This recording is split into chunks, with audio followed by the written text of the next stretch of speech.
Hey everyone, welcome back to the channel. Today we're diving into some exciting HubSpot features that can really improve your workflow and efficiency.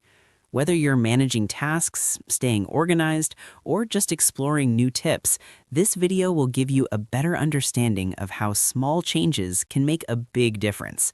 Stick around and by the end, you'll feel more confident navigating HubSpot and optimizing your daily operations. In this video, I'm going to teach you how to use task queues in HubSpot. To do that, first head over to Sales and then locate Tasks. If you can't find it there, it's also available in your CRM. Click on Tasks to get started. Once you're in there, create a new queue. Head over to Manage Queues, create a task queue, and name it. For example, let's name it Monday. Select a queue access type, make it public, and click Save.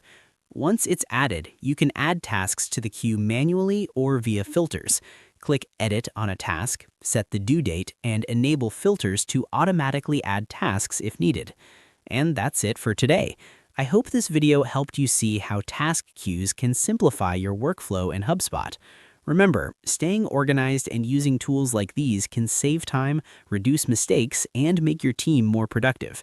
If you enjoyed this video, don't forget to like, comment, and subscribe to the channel for more helpful HubSpot tutorials, tips, and tricks to make your work easier and more efficient.